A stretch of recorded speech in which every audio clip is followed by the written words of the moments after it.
अस्सलाम वालेकुम स्टूडेंट, हमारे पास एक्सरसाइज 3.3 चैप्टर 3 मैट्रिसेस। इसका जो पहला क्वेश्चन है जिसमें हमने सिर्फ ये बताना है कि सिंगुलर और नॉन सिंगुलर क्या होते हैं। अब देखें, आसान सी बात है। अगर हमारा डिटर्मिनेंट जो है वो ज़ीरो आ जाता है तो वो हमारा सिंगुलर मैट्रिक जो है होगा, और अगर ज़ीरो नहीं आता, यानी डिटर्मिनेंट ज़ीरो नहीं आता, तो वो नॉन सिंगुलर मैट्रिक्स होगा। अब मैट्रिसेस और मैट्रिक्स में फ़र्क है। मैट्रिक्स सिंगुलर होता है, अकेला होता है, यानी एक। अब ये देखो ना, ये एक मैट्रिक्स है और ये एक दो तीन चारों को अगर हम एक साथ इकट्ठा करके यानी बात कर रहे हैं तो फिर वो मैट्रिसेस हो जाएगा, यानी कि प्लूरल हो जाएगा। तो अभी देखें हमारे पास इसके ना जो दे दी है क्वेश्चन नंबर जो 1 है, उसमें हमें इसके कितने इसमें ए बी सी वगैरह, पार्ट ए में ये ए है, ये बी है, ये सी है। इसका देखो, जब आप डिटर्मिनेंट फाइंड करते हैं तो क्रॉस मल्टीप्लिकेशन होती है। क्रॉस मल्टीप्लिकेशन ये होती है कि इसको इधर मल्टीप्लाई कराया जाता है और इसको इधर मल्टीप्लाई कराया जाता है। अच्छा, इसमें एक स्टेप और भी आप कर सकते हैं। वो क्या कर सकते हैं कि ए के साथ भी ऐसे डिटर्मिनेंट ले लें और इसकी जो वैल्यू है ना, ऐसे ही है, इसको थोड़ा सा आगे करके लिख लेते हैं। उसको भी यूं, यानी आपने क्या स्ट्रेट लाइंस लगानी है दोनों तरफ। सही है। इसका भी आपने क्या करोगे, यानी कि बी का जो डिटर्मिनेंट होगा ऐसे स्ट्रेट लाइन लगा लेनी है, -9 7 और 4 से। और सी को भी हम लिख लेते हैं ऐसे, स्ट्रेट लाइन आपने लगा लेनी होती है और क्रॉस मल्टीप्लिकेशन करनी होती है। ठीक है। अब देखें, इसको इधर मल्टीप्लाई कराना है और इसको इधर मल्टीप्लाई कराना है। यूं पहले ये हमेशा मल्टीप्लिकेशन होती है और दरमियान में हमेशा माइनस का साइन आएगा। सही है। तो 6 3 18, 4 2 8, 18 में से 8 गए 10, 10 इज नॉट इक्वल टू 0, क्योंकि 0 की इक्वल नहीं है। अब हमने बताया as a determinant is not equal to 0, कि जो ए का डिटर्मिनेंट है उसकी वैल्यू 0 नहीं आई, therefore A is a non singular matrix, कि ये नॉन सिंगुलर मैट्रिक्स है। इसी तरह इधर देखिए कि -4 को -5 को 4 से मल्टीप्लाई कराया, दरमियान में माइनस आता है। -9 को 7 से मल्टीप्लाई किया तो 5 4 jar -20, minus minus plus 9 7 jar 63, इन दोनों को सब्ट्रैक्ट किया, 43 इज नॉट इक्वल टू 0। फिर आपने लिखना है as B determinant is not equal to 0, therefore B is a non singular matrix. C की बात करें तो ये देखें, क्रॉस 9 को 4 से मल्टीप्लाई कराना है, दरमियान में माइनस, और 2 को 18 से मल्टीप्लाई कराना है। 9 4 जार 36, 2 18 जार 36, 36 -36 0 हो गया। तो देखिए सी का डिटर्मिनेंट जो है वो 0 आ गया। तो अब हमने लिखना है as C determinant is equal to 0, therefore C is a singular matrix, के इसका डिटर्मिनेंट 0 आ गया, इसलिए ये सिंगुलर मैट्रिक्स है। अच्छा, अभी देखिए हमारे पास डी और ई रह गए थे। डी का ये देखिए, डी का डिटर्मिनेंट फाइंड किया, क्रॉस मल्टीप्लाई, ए को बी से मल्टीप्लाई किया, ए को बी प्लस 1 ओवर ए से मल्टीप्लाई किया। ए बी हो जाएगा, ए जब बी से मल्टीप्लाई होगा तो ए बी हो गया, ये प्लस, ये माइनस प्लस माइनस हो गया। ये जो ए है, ए इंटू 1 ओवर ए हो जाएगा। ये जो ए 1 ओवर ए से मल्टीप्लाई होगा तो ए इंटू 1 ओवर ए से कैंसिल हो जाएगा, A B minus A B और -1। ये ए बी प्लस का, ये माइनस का काट के -1 इज नॉट इक्वल टू 0। तो आपने लिखना है एज डी का determinant is not equal to 0, therefore D is non singular, के इसका डिटर्मिनेंट जो है वो हमारे पास 0 के इक्वल नहीं आया, इसलिए ये नॉन सिंगुलर है। ई की बात करें तो क्रॉस मल्टीप्लिकेशन, अगेन ए को मल्टीप्लाई किया डी प्लस सी से, फिर दरमियान में माइनस, फिर इस ए को बी प्लस सी से मल्टीप्लाई किया। ए को डी से मल्टीप्लाई कर दो, ए डी हो गया। ए को सी से मल्टीप्लाई करो, ए सी हो गया। ए को बी से मल्टीप्लाई करो, ए बी। ये माइनस जो है इस साइन से जो मल्टीप्लाई होगा प्लस से, तो माइनस प्लस माइनस, ए को मल्टीप्लाई करो सी से तो ए सी आ गया। अब ये ए डी आ गया, ये ए सी प्लस का जो है, ये ए सी माइनस से क्या हो गया जी, ए सी और ए सी है ना, ये इससे यानी कि यूं कट गए। तो हमारे पास क्या आ गया, A D minus A B, A common ले लिया, दोनों में से ए कामन लिया, डी माइनस क्या बच के बी। तो अब हमें ये गिवन है कि B D is equal to, यानी कि ये गिवन है ना कि D is equal to B, जो है ये डी और बी ये हमारे पास क्या है, इक्वल है। तो इसलिए हमने डी की जगह क्या पुट कर दिया, बी, और ये भी हमारे पास ऑलरेडी क्या था जी, बी था। तो B minus B 0, 0 multiply by A 0, तो ई का डिटर्मिनेंट 0 आ गया। As E determinant is equal to 0, therefore E is a singular matrix. तो इसलिए ए जो है ई हमारे पास क्या होगा, सिंगुलर मैट्रिक्स होगा। तो इस तरह हमारे पास जो क्वेश्चन नंबर 1 का पार्ट ए है वो कंप्लीट हो गया। अच्छा, अब हमारे पास क्वेश्चन नंबर 1 का बी भी हमारे पास आ गया और सी भी आ गया। इसमें कह रहा है इफ पी डिटर्मिनेट, दोनों में उसने ना डिटर्मिनेट यानी कि पी का भी डिटर्मिनेट दे दिया और इसमें उसने टी का डिटर्मिनेट दे दिया। टी का डिटर्मिनेट अच्छा 3 दे दिया, 0 नहीं है बल्कि टी का डिटर्मिनेट क्या है 3 है। तो अब कह रहा है के फाइंड करो, जब इसमें कह रहा है कि एक्स फाइंड करो, क्योंकि इस मैट्रिक्स के अंदर एक्स गिवन है तो एक्स फाइंड करना है, इसके अंदर के गिवन है तो के फाइंड करना है। सही, तो हमारे पास क्योंकि ये पी है तो आपने पी का डिटर्मिनेट फाइंड कर लेना है। ऐसे 7 स्ट्रेट लाइन इन मीडियो लगा लेने, 3 1 और 4 के। अब क्रॉस मल्टीप्लीकेशन होती है, यानी 3 मल्टीप्लाई होगा किससे 4 के से, दरमियान में -1 मल्टीप्लाई होगा 3 से। तो अब 3 4 ज़र क्या हो गया जी 12 के, -3 1 ज़र 3। और इधर देखें पी का डिटर्मिनेंट जो है उसने कितना दे दिया, equal to as P determinant is equal to 9। So इसको 0 की इक्वल पुट, सॉरी 9 की इक्वल पुट कर लो। 9 यस 9 इज इक्वल टू 12 के -3, यानी ये 12 के -3 इस तरह आ गया। यहाँ पे जो p का डिटर्मिनेंट था उसकी जगह हमने 9 पुट कर दिया। अब ये 9 इधर आके ऐड हो जाएगा, ये आके -3 प्लस हो जाएगा और 12 के ये -3 इधर आके 9 में प्लस हो गया, तो ये भी कितने हो गए 12। ये जो 12 इस साइड पे मल्टीप्लाई हो रहा है, इस साइड पे आके डिवाइड हो जाएगा, तो कट के 1, तो k की वैल्यू यहाँ पे हमारे पास क्या आ जाएगी 1 आ जाएगी। इसमें देखें उसने t की डिटर्मिनेंट की वैल्यू 3 दी है और यहाँ एडजॉइंट t दे दिया। यहाँ तो सिंपल जो इसका डिटर्मिनेंट था उसका मैट्रिक्स दिया होता, ये मैट्रिक्स की बजाय जो मैट्रिक्स गिवन था उसका एडजॉइंट। तो एडजॉइंट में असल में क्या होता है कि ये दोनों नंबर अपनी जगह चेंज करने और ये दोनों साइन चेंज करने। If adjoint t is equal to 5x3 2, then matrix जो t होगा then t is equal to क्या हो जाएगा, इन दोनों की रिवर्स लगाएंगे, इसको इधर ले जाएंगे और इसको इधर ले आएंगे और इन दोनों का साइन चेंज करेंगे। -3 - x, असल में जो मैट्रिक्स था हमारे पास t वो ये था जिसका उसने हमें एडजॉइंट बता दिया। तो एडजॉइंट में क्या होता है कि हम इन दोनों नंबर की जगह चेंज करते हैं। ये हमें गिवन ये था, ठीक है, ये मैट्रिक्स गिवन था, उसने जब एडजॉइंट हमें फाइंड करके दे दिया तो उसने क्या किया 5 को देखें 2 की जगह ले गया और 2 को 5 की जगह ले आया। इन दोनों की जगह हमेशा चेंज होती है तो उसने जगह चेंज की हुई है और इन दोनों का साइन चेंज होता है। तो इधर दोनों देखो माइनस के थे, गिवन में माइनस के थे, जब इसका एडजॉइंट फाइंड किया तो इन दोनों को प्लस कर दिया। तो इसलिए आपने पहले एडजॉइंट को आपने मैट्रिक्स के में लेके जाना है, फिर आप डिटर्मिनेंट फाइंड कर सकते हैं। डायरेक्ट डिटर्मिनेंट करेंगे तो इस वाले केस में वैसे आंसर तो ठीक आएगा लेकिन वो आपका सोल्यूशन करेक्ट कंसीडर नहीं किया जाएगा। तो अब आप t का डिटर्मिनेंट फाइंड कर लें, 2 -3 -x और 5। अब हमारे पास 2 मल्टीप्लाई होगा किससे 5 से और दरमियान में माइनस आता है और -3 मल्टीप्लाई होगा -x से। 2 5 सर हमारे पास कितना हो जाएगा 10। ये देखिए minus minus plus plus minus minus हो जाएगा, ठीक है, देखो ना minus minus plus plus minus minus और 3 जब x से मल्टीप्लाई होगा तो 3x आ जाएगा। ये हमारे पास t का डिटर्मिनेंट आ जाएगा।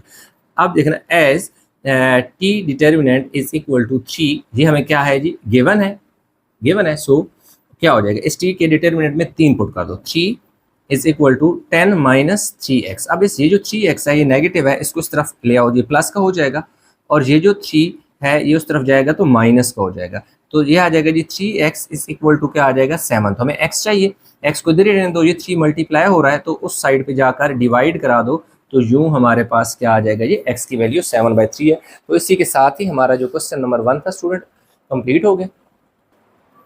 अच्छा, तो स्टूडेंट क्वेश्चन नंबर 2 जो है 2 में कह रहा है find multiplicative inverse if possible. कि इफ पॉसिबल नहीं भी हो सकता, पॉसिबल कब नहीं होगा जब डिटर्मिनेंट 0 आ जाएगा। तो ऐसा अगर कोई क्वेश्चन केस आगे हो सकता है, ऐसा कोई क्वेश्चन यस क्वेश्चन है ऐसा जिसमें पॉसिबल नहीं है तो हम बता देंगे कि ये क्यों पॉसिबल नहीं है। डिटर्मिनेंट के अलावा भी कोई कंडीशन हो सकती है, ठीक है। तो हम आर का इन्वर्स, अच्छा मल्टीप्लिकेटिव इन्वर्स जो होता है उसका फार्मूला क्या होता है, R inverse is equal to, यानी जिसका मल्टीप्लिकेटिव इनवर्स फाइंड करना है ना तो उसी का इनवर्स होता है और उसी का डिटर्मिनेंट और उसी का एडजॉइंट होता है। अगर ये आर है तो are inverse equal to 1/r का डिटर्मिनेंट हो जाएगा और एडजॉइंट आर हो जाएगा। अगर फर्स्ट ये ए होता तो हम ए का इनवर्स इक्वल टू 1/a का डिटर्मिनेंट एडजॉइंट ए हो जाता। तो हमें इनवर्स के लिए, मल्टीप्लिकेटिव इनवर्स के लिए हमें 2 चीजें चाहिए होती हैं, एक डिटर्मिनेंट और एक एडजॉइंट चाहिए होता है। सबसे पहले हम डिटर्मिनेंट आर का फाइंड कर लेंगे, आर डिटर्मिनेंट 4 - 6 - 1 और क्या आ जाएगा जी 2 आ जाएगा। अब हमने क्या करना है 4 को मल्टीप्लाई कराना है किससे 2 से और -6 को मल्टीप्लाई कराना है किससे 1 से। देखिए 4 टू ज़र क्या हो जाएगा 8, minus minus plus plus minus minus 6, तो हमारे पास जो r का डिटर्मिनेंट है that is 2, that is not equal to 0, that not equal to 0। अब आपने लिखना है as r determinant is not equal to 0, so the r is non-singular, r is non-singular कि r क्या है singular, non-singular singular and r inverse exist कि भाई r exist क्या होगा कि इसका r का डिटर्मिनेंट क्योंकि जीरो नहीं है इसलिए ये नॉन सिंगुलर है और इसका इन्वर्स एग्जिस्ट करता है। अगर यहाँ पे हमारे पास जीरो आ जाता तो फिर वो सिंगुलर होता और इसका इन्वर्स हम मल्टीप्लिकेटिव इन्वर्स हम नहीं फाइंड कर सकते। तो फिर अगला स्टेप हमारे पास क्या होता है, एडजॉइंट होता है। एडजॉइंट क्या फाइंड करना है, r का। तो एडजॉइंट में आपने क्या करना होता है, इन दोनों की जगह चेंज करनी होती है, यानी 2 जो है वो 4 की जगह और 4 2 की जगह आ जाएगी, यानी यहाँ 2 आ जाएगा और यहाँ 4 आ जाएगा। सही, इन दोनों ने के साइन चेंज होने होते हैं इनके, क्योंकि ऑलरेडी दोनों के साइन माइनस के हैं तो ये दोनों के साइन क्या हो जाएंगे, प्लस के हो जाएंगे। अब आप देखें कि हमारे पास एडजॉइंट भी आ गया और डिटर्मिनेंट भी आ गया, तो यही दो चीज़ें हमें चाहिए। तो आपने फिर दोबारा फार्मूला लिख देना है, is equal to 1 over r का डिटर्मिनेंट और एडजॉइंट r। अब देखिए हमारे पास क्या आ जाएगा, 1 ओवर r का जो डिटर्मिनेंट है, r के डिटर्मिनेंट में हमने जो वैल्यू पुट करनी है वो क्या है, 2 है। आपने 2 पुट कर देना है और इधर देखिए 2 1 6 और 4। अब आपने क्या करना है, इस 2 को इन सारों के नीचे डिवाइड कर देना है। 2 ओवर 2 हो जाएगा, 1 ओवर 2 हो जाएगा, 6 ओवर 2 हो जाएगा और 4 ओवर क्या आ जाएगा, 2 हो जाएगा। सही है, देखिए हमारे पास 2 1 ज़र 2, 2 3 ज़र 6, 1 ओवर 2 और 2 2 ज़र 4। तो ये हमारे पास क्या आ जाएगा जी, r का इन्वर्स हमने फाइंड करना था, तो r का इन्वर्स आ गया। और इसी के साथ हमारे पास जो क्वेश्चन नंबर इसका यानी पार्ट 1 था वो हो गया जी कंप्लीट। तो अभी हम इसके नेक्स्ट पार्ट की तरफ चलते हैं। अच्छा, जो अगला उसने मैट्रिक्स दी हो S इज इक्वल टू 5/3। तो अब इसमें देख सकते हैं कि नंबर ऑफ रो जो यानी कि नंबर ऑफ जो यानी कि रो जो है r इज इक्वल टू 2 है और नंबर ऑफ जो कॉलम है वो क्या है, 1 है, यानी एक कॉलम है और 2 क्या है, रो है। तो इसका मतलब है कि ये स्क्वायर मैट्रिक्स नहीं है। अगर स्क्वायर मैट्रिक्स नहीं है तो इसका जो इन्वर्स है वो पॉसिबल नहीं है, क्योंकि इन्वर्स के लिए हमें डिटर्मिनेंट चाहिए होता है जो क्रॉस मल्टीप्लाई करके निकलता है। और दूसरी बात है एडजॉइंट के लिए हम इन दोनों की जगह और इन दोनों के साइन चेंज करते हैं, तो ये दोनों कंडीशन जो है इस पे नहीं लगती, इसलिए आपने लिखते हैं order of matrix S is 2/1, यानी ऑर्डर ऑफ मैट्रिक्स जो है 2 रो है, रो को पहले लिखा जाता है, कॉलम को बाद में लिखा जाता है। Which is not a square matrix, जो कि स्क्वायर मैट्रिक्स नहीं है, and does not have an inverse, इसलिए उसका इनवर्स भी नहीं है। अगला जो है T है, तो T का हमें डिटर्मिनेंट पहले फाइंड कर लेते हैं, इसका फार्मूला हमने लिख दिया। तो T का डिटर्मिनेंट आपने फाइंड करना है जी 25 50 2 और क्या आ जाएगा 4। तो देखो जी 25 और क्या आ जाएगा 4 और -2 मल्टीप्लाई बाय क्या आ जाएगा 50। 25 को 4 से मल्टीप्लाई करें 100 हो जाएगा और इसको मल्टीप्लाई करें तो भी क्या हो जाएगा 100 हो जाएगा। तो ये देखें कि T का जो डिटर्मिनेंट है वो इक्वल टू क्या है, 0 है। एज आपने लिख देना as T determinant is equal to 0, so therefore for matrix T is singular and does not have an inverse। भाई इसका भी इनवर्स नहीं हो सकता, क्योंकि जिसका जो डिटर्मिनेंट 0 यानी जो सिंगुलर होते हैं उनके इनवर्स नहीं होते। उसकी वजह ये होती है कि ये नॉट पॉसिबल होते हैं, does not have an inverse या inverse is not possible, T inverse is not possible. आप यूँ भी लिख सकते हैं मैट्रिक्स, तो इसके आगे T inverse is not possible, ये भी आप क्या कर सकते हैं, लिख सकते हैं। तो ये हमारे पास इसका ये वाला भी पार्ट हो गया। अब देखिए हमारे पास यू कैन हम डिटर्मिनेंट पहले फाइंड कर लेते हैं। तो X Y X plus 1 Y plus क्या है जी 1।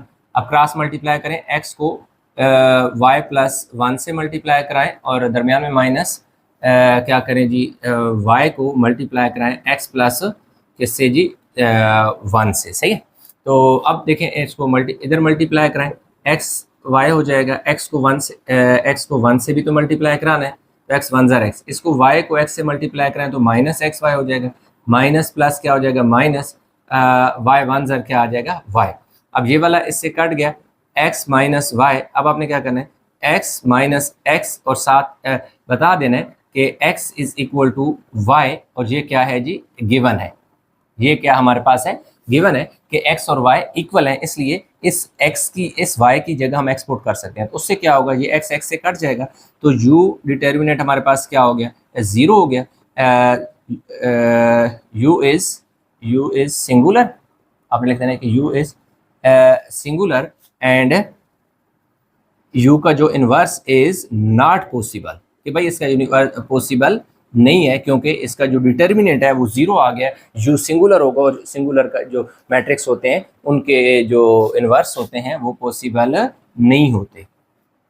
तो इसके साथ जो है हमारे पास कंप्लीट हो गया जी क्वेश्चन नंबर 2 जो का जो पार्ट ए है वो सारे पार्ट हमने कर लिए। अच्छा, क्वेश्चन जो 2 है इसमें हमारे पास क्या है कि वो ये कह रहा है, ये तो हमारे पास है ना find multiplicative inverse if possible, इसकी बात करते हैं। तो ये अभी इसको बेशक मिटा दें, ये नहीं हमारे पास क्या है नहीं आएगा। हम बी जो 2 का पार्ट बी उसकी ये स्टेटमेंट होगी कि आर वो हमें दे रहा है, कह रहा है then verify R into R का इनवर्स या आर का इनवर्स इंटू आर वो आइडेंटिटी की इक्वल आता है। कि अगर आप आर का मल्टीप्लिकेटिव इनवर्स निकालते हैं तो आर मैट्रिक्स और आर का जो इनवर्स आया उन दोनों को मल्टीप्लाई कराएं तो आपके पास ये आंसर आना चाहिए, यानी आई आइडेंटिटी मैट्रिक्स होता है और वो इसके इक्वल होते हैं 1 0 0 1 के। और कहते हैं कि अगर आर का इनवर्स पहले रख लें और आर को बाद में रख लें तब भी आपके पास जो है आंसर जो है वो आपका आई ही आना चाहिए, यानी 1 0 0 1 ही आना चाहिए। तो हम ऐसे करते हैं कि आर का पहले डिटर्मिनेंट फाइंड कर लेते हैं, 4 -6 1 और 2 आ गया।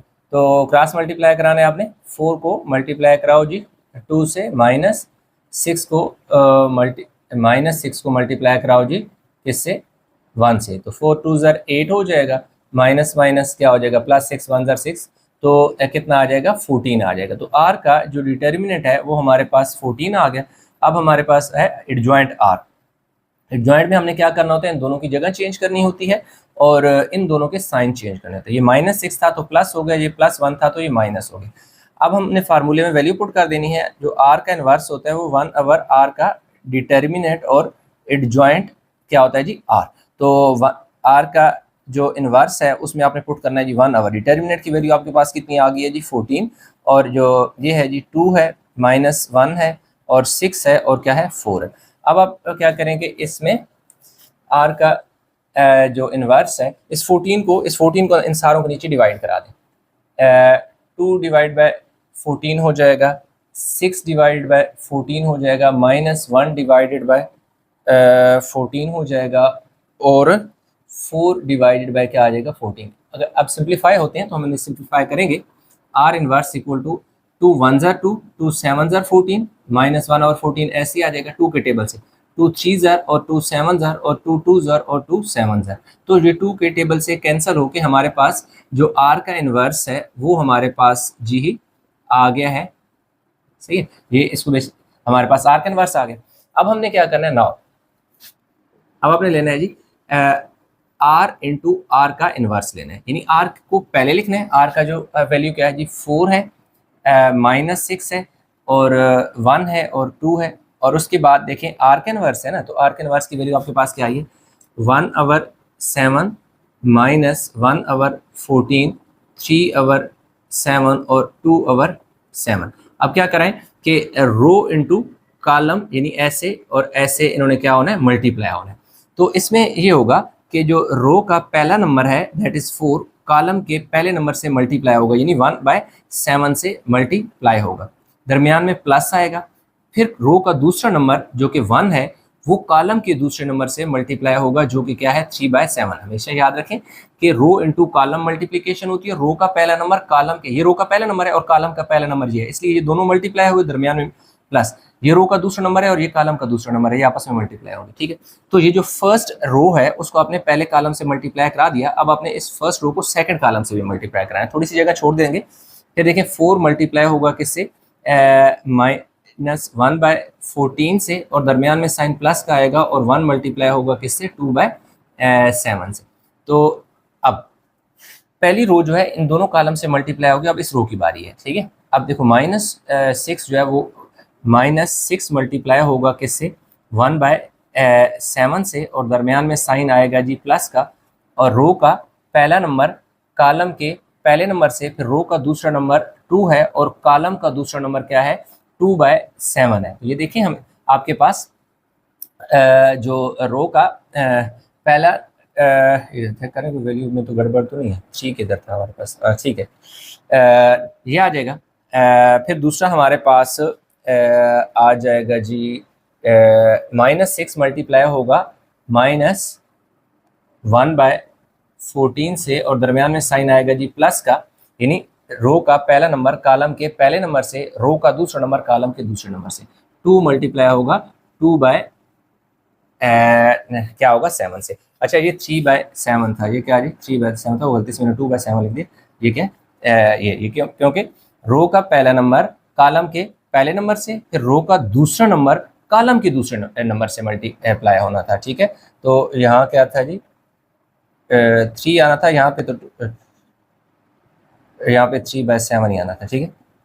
अब ये देखें रो का पहला नंबर कॉलम के पहले नंबर से, रो का दूसरा नंबर कॉलम के दूसरे नंबर से, फिर जब सेकंड इसको इधर मल्टीप्लाई किया ना 6 को 1/7 से और 2 को 3/6 से। तो अब ये हमारे पास आ जाएगा 4 1 4/7 और 3/7। अब देखो ये हमारे पास क्या आ जाएगा, इसको कैंसिल कर दें 2 2 और 2 7, ठीक है, ये कटिंग होगी, ठीक है 2 7। तो हमारे पास क्या आ जाएगा -2/7 और प्लस 1 2 देखिए 2/7। इधर 6 1 -6/7 प्लस 2 3 6/7। अब देखें इसको हम क्या करेंगे कैंसिल कर सकते हैं 2 3 और 2 7, तो माइनस माइनस प्लस हो जाएगा, 3 1 3/7 आ जाएगा और 2 2 4/7 आ जाएगा। और ये इस तरह हम देखते हैं कि ये आ गया। अब इसके बाद नेक्स्ट हमारे पास इसमें क्या हो जाना है, अब देखें ये देखें -6/7 प्लस 6/7 -2/7 प्लस 2/7, यानी यहाँ और यहाँ तो हमारे पास क्या आ जाएगा, यानी कि यहाँ पे हमारे पास 0 आ गया और यहाँ पे भी 0 आ गया। इधर हमने 7 एलसीएम ले लिया, ये देखिए 7 इन दोनों के नीचे क्योंकि सेम नंबर है ना तो ऊपर वाले नंबर ऐड हो जाएंगे, 4 + 3 क्या हो जाएगा 7 हो जाएगा। इधर भी देखें दोनों के नीचे क्या नंबर है 7 है, तो आपने 7, अच्छा आपने पूरा स्टेप चले कर ले, मैं हो सकता है देखो ना 4 + 3 हो जाएगा और इधर भी आपने 7 एलसीएम लेना है, तो इधर क्या 3 पहले है और 4 बाद में, तो 3 + 4 हो जाएगा। तो अब हमारे पास ये आ जाएगा जी 7 और 7 0 0 7/7, सही हो गया जी। अब हमारे पास r का इन्वर्स इंटू r, तो r का इन्वर्स इंटू r किसकी इक्वल आ गया जी 1 0 0 1, तो आप लिख सकते हैं r inverse into r is equal to identity, ठीक है। इसको आपने क्या कह देना है इक्वेशन 1 कह देना है, ठीक है, इसको आपने इक्वेशन 1 कह देना है। और दूसरी बात है कि अभी मैं रेस करने लगूँ तो आपने याद रखना कि दूसरे का आंसर भी हमारे पास क्या आएगा सेम आएगा। अच्छा अब देखिए r का इन्वर्स जो है ये हमारे पास आया था 1/14 2 -1 6 और क्या जब 4 आया था, जिसको हमने क्या किया था कि ये जो 14 था ये हम इन साइड ले गए थे, इन सारों के नीचे डिवाइड कर दिया था और बाद में हमने इसको सिंप्लीफाई करके जो है r से मल्टीप्लाई कराया था। लेकिन इसमें हम क्या करेंगे, हम ये वाली वैल्यू पुट करेंगे इसलिए कि हमारी कैलकुलेशन और आसान हो जाएगी, ठीक है। आप यही वैल्यू इन इसके साथ रखकर मल्टीप्लाई करें तब भी आंसर ठीक आएगा, और अगर आप ये इन्वर्स में जो फार्मूले में वैल्यू पुट करके निकाली थी इसको अगर r के साथ रख के मल्टीप्लाई कराएंगे तो भी आपका आंसर क्या आएगा सेम आएगा, और उससे क्या होगा कि थोड़ा सा कैलकुलेशन आपके लिए आसान हो जाएंगी। सही है, मैं दोनों मेथड्स इसलिए करा रहा हूँ। ये देखिए r का इन्वर्स इंटू r था, तो r का इन्वर्स जो आया था उसकी वैल्यू पुट की, फिर r था तो r की। ये 1/14 को फिलहाल मैं ऐसे ही रहने देता हूँ और इनको रो इंटू कॉलम मल्टीप्लाई करूंगा। तो 2 जब 4 से 2 को 4 से मल्टीप्लाई करूंगा, दरमियान में माइनस, -1 को -6 से मल्टीप्लाई करूंगा, यानी रो का पहला नंबर कॉलम के पहले नंबर से, दरमियान में माइनस प्लस और रो का दूसरा नंबर कालम के दूसरे नंबर से मल्टीप्लाई हो गया। अब इस रो को इस कालम से भी तो मल्टीप्लाई कराना है ना, 2 को 1 से मल्टीप्लाई कराएंगे, रो का पहला नंबर कालम के पहले नंबर से, दरमियान में साइन प्लस आना है, और रो का दूसरा नंबर जो 1 है और कालम का दूसरा नंबर क्या है जी 2 है। ये हो गया। और अब रो का इस सेकंड रो को मल्टीप्लाई करना, रो का फर्स्ट नंबर कालम के फर्स्ट नंबर जो कि 4 है उससे मल्टीप्लाई होगा, दरमियान में प्लस, रो का दूसरा नंबर जो कि 4 है और कालम का दूसरा नंबर क्या है -6 है। ये आ गया। अब देखें 6 को मैंने 1 से मल्टीप्लाई कराना है, ठीक है, दरमियान में प्लस आ जाएगा, और 4 को 2 से मल्टीप्लाई कराना है, ठीक है, 4 को 2 से मल्टीप्लाई करें। अब देखें ये 1/14 हमारे पास ऐसे ही आ जाएगा, सही है। 4 2 ज़र 8, माइनस माइनस प्लस 6, 2 1 ज़र 2 और माइनस प्लस माइनस 2 1 ज़र 2, 6 4 ज़र क्या आ जाएगा जी 24, माइनस प्लस माइनस 4 6 ज़र 24, 6 1 ज़र देखिए 6 आ जाएगा, और 4 2 ज़र 8 आ जाएगा, ठीक हो गया। अब देखें हमारे पास क्या हो गया, 1/14 इज इक्वल टू, ये देखें 8 और 6 कितना होता है जी 14 होता है, और ये देखें +2 -2 +24 -24 ये 0 हो गया, यहाँ पे भी 0 हो गया, 6 + 8 भी 14 होता है। तो अब इस 14 को क्या ले जाए अंदर, तो ये हमारे पास r का इनवर्स इंटू r जो है वो क्या आ जाएगा 14 divided by 14, 0 divide by 14, 0 divided by 14 and 14 divide by 14। तो ये हमारे पास क्या आ जाएगा जी r का इनवर्स इंटू r जो है वो हमारे पास 14 कट के 1 आ गया, ये 0 आ गया, ये 0 आ गया, और 14 कट के क्या आ गया 1 आ गया। तो जो कि हमारे पास r का इनवर्स इंटू r जो है वो i की इक्वल, जो कि एक आइडेंटिटी की इक्वल आ गया। ये आगे जी कोई इंटू, फिर आपने आगे लास्ट में लिख देना फ्रॉम 1 एंड 2 जो है r इंटू r का इनवर्स इक्वल है r के इनवर्स इंटू r के, और ये सारे जो है ना ये देनी, इसका भी आंसर i की इक्वल है और इसका आंसर भी i की इक्वल है, और ये हम इक्वेशन 1 जो है उसमें हमने प्रूव किया था, और इक्वेशन 2 में भी हमने प्रूव कर दिया, और इस तरह हमारा जो क्वेश्चन 2 था स्टूडेंट वो हो गया कंप्लीट। इस क्वेश्चन नंबर 3 की अगर हम बात करें तो हमें इसको वेरीफाई करना है। उसने हमें y भी दे की वैल्यू दे दी, z यानी 2 मैट्रिक्स दे दिए, और क्या कह रहा है कि y is equal to this and z is equal to this, यानी y का मैट्रिक्स और z का मैट्रिक्स दे रहा है, और कह रहा है कि y z का जो होल है उसका इन्वर्स फाइंड करना, यानी मल्टीप्लिकेटिव इन्वर्स अगर लें और वो इक्वल होगा z के इन्वर्स और y के इन्वर्स के, यानी कि ये हमने प्रूव करना है कि अगर y z को हम मल्टीप्लाई कराएं उसका जो आंसर आए उसका जो मल्टीप्लिकेटिव इन्वर्स लें तो वो इक्वल होगा, अगर z का इन्वर्स अलग लें y का इन्वर्स अलग लें, उन दोनों को मल्टीप्लाई कराएं तो इन दोनों का आंसर इक्वल आना चाहिए, यानी ये हमने प्रूव करना है। तो ऐसे है कि हमारे पास क्या है कि हम लेफ्ट हैंड साइड लेंगे, जो लेफ्ट हैंड साइड हमारे पास क्या है y और z का जो होल का इनवर्स है। तो सबसे पहले हमारे पास जो है इन साइड जो ब्रैकेट के y z का जो प्रोडक्ट है पहले वो फाइंड करेंगे, बाद में इसका इनवर्स आएगा। तो पहले हम y और z का प्रोडक्ट फाइंड करेंगे, यानी इन दोनों को मल्टीप्लाई करेंगे, 1 2 2 3 आ गया, और इसके साथ 2 3 1 और 1 आ गया, z इज इक्वल टू नहीं यहाँ पे 2 है, सॉरी यहाँ पे क्या है जी, शुक्र है टाइम से चेक कर लिया, नहीं तो बाद में लंबा। हाँ z इज इक्वल टू 2 3 1 2 1 2 और 2 3, ठीक है जी। बस चेंज कर दिया ना, इसके नीचे वाली रो को ये ऊपर शिफ्ट कर दिया, ऊपर वाली रो को नीचे शिफ्ट कर दिया। अब इसकी मल्टीप्लिकेशन क्या होती है, रो इंटू कॉलम मल्टीप्लिकेशन होती है। तो इसमें होगा ये कि जो रो का पहला नंबर होगा, ये रो का पहला नंबर जो है वो कॉलम के पहले नंबर से मल्टीप्लाई होगा, दरमियान में साइन प्लस आएगा, रो का दूसरा नंबर कॉलम के दूसरे नंबर से मल्टीप्लाई होगा। तो यूं हमारे पास जो फर्स्ट रो है वो फर्स्ट कॉलम से मल्टीप्लाई हो गई। अब ये फर्स्ट रो को इस सेकंड कॉलम से भी हमने मल्टीप्लाई कराना है। अब वो क्या, बीच में कुछ भी नहीं साइन लगाना, थोड़ा सा गैप छोड़ के रो का पहला नंबर आपने मल्टीप्लाई कराना है कॉलम के पहले नंबर से, फिर प्लस का साइन डालना है। रो का जो दूसरा नंबर है वो आपने कॉलम के दूसरे नंबर से मल्टीप्लाई कराना है। अब देखिए पहली रो जो है दोनों कॉलम से मल्टीप्लाई होगी, अब सेकंड रो की बारी है। अब देखिए 2 मल्टीप्लाई होगा किससे, 2 से, रो का पहला नंबर 2 है, कॉलम का पहला नंबर क्या है 2 से मल्टीप्लाई हो गए, दरमियान में प्लस का साइन। रो का दूसरा नंबर क्या है, देखिए रो का दूसरा नंबर 3 है, कॉलम का दूसरा नंबर क्या है 1 है, ये देखिए 1 आगे रो जो फर्स्ट रो सेकंड रो है फर्स्ट कॉलम से मल्टीप्लाई होगी। अब इस रो ने इस सेकंड कॉलम से भी मल्टीप्लाई होना है, तो देखो 2 मल्टीप्लाई होगा किससे, 3 से मल्टीप्लाई होगा, और दरमियान में साइन प्लस का आएगा, और 3 मल्टीप्लाई होगा किससे 2 से। अब हमारे पास क्या हो जाएगा, 1 2 ज़र क्या हो जाएगा 2, और 2 1 ज़र क्या हो जाएगा 2, 3 1 ज़र क्या हो जाएगा 3, और 2 2 ज़र क्या हो जाएगा 4, 2 2 ज़र 4 और 3 1 ज़र 3, 2 3 ज़र 6 एंड 3 2 ज़र 6, ये हो गया।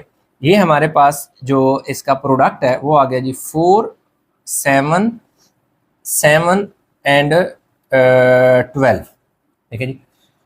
ठीक है, 2 3 ज़र 6 एंड 3 2 ज़र 6 और 6 12 हो गए, सही है। ये हमारे पास क्या आ गया, वाई जेड का क्या आ गया जी, प्रोडक्ट आ गया, वाई जेड का प्रोडक्ट। अब वाई जेड के इनवर्स का क्या मतलब है, वाई जेड के इनवर्स का मतलब है कि वाई, अब इसका हमें डिटर्मिनेट चाहिए होगा, क्योंकि वाई जेड जो है का इनवर्स जो है ना वो किसकी इक्वल होगा।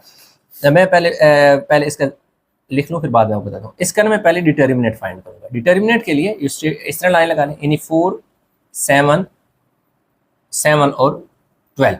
चलें इधर फाइंड कर लेते हैं। अब देखिए, अब जो वाई जेड का डिटर्मिनेंट है वो किसकी इक्वल आ जाएगा, यानी 4 मल्टीप्लाई होगा किससे जी, 12 से, और दरमियान में साइन आएगा जी माइनस का, और बल्कि नहीं, इतना बहुत ज़्यादा खिचड़ी बन जाएगी। हम ऐसा करते हैं कि क्यों ना यहाँ पे लाइन लगा लेना, ऐसे फिर हो जाएगा। अब देखिए हमने क्या करना जी, ये है ना हमारे पास वाई जेड के इनवर्स, यानी डिटर्मिनेंट हमारे पास आ जाएगा, क्रॉस मल्टीप्लिकेशन होती है ना, 4 इससे मल्टीप्लाई होगा, यानी 4 को आपने 12 से मल्टीप्लाई कराना है, दरमियान में साइन माइनस का आएगा, और 7 7 से मल्टीप्लाई हो जाएगा, यानी 7 को हमने 7 से मल्टीप्लाई कराना है। 12 4 ज़र 48 हो जाएगा, और 7 7 ज़र 49 हो जाएगा। तो यूँ हमारे पास जो वाई जेड का डिटर्मिनेंट है वो -1 आ गया, सही है जी, ये -1 आ गया, इसको हाईलाइट कर देते हैं। फिर हमने फाइंड करना है जी एडजॉइंट वाई जेड का, एडजॉइंट भी हमें चाहिए, तो दो चीज़ें चाहिए होती है। एडजॉइंट में क्या होता है कि इन दोनों की जगह चेंज कर देंगे, यानी 12 इधर आ जाएगा, 4 इधर आ जाएगा, यानी कि 12 इधर आ जाएगा और 4 इधर आ जाएगा। इन दोनों का जो होता है ना साइन चेंज होता है, यानी इन दोनों नंबर का साइन चेंज, दोनों प्लस के हैं तो दोनों माइनस के हो जाएंगे, यहाँ पे -7 आ जाएगा और यहाँ पे भी -7 आ जाएगा।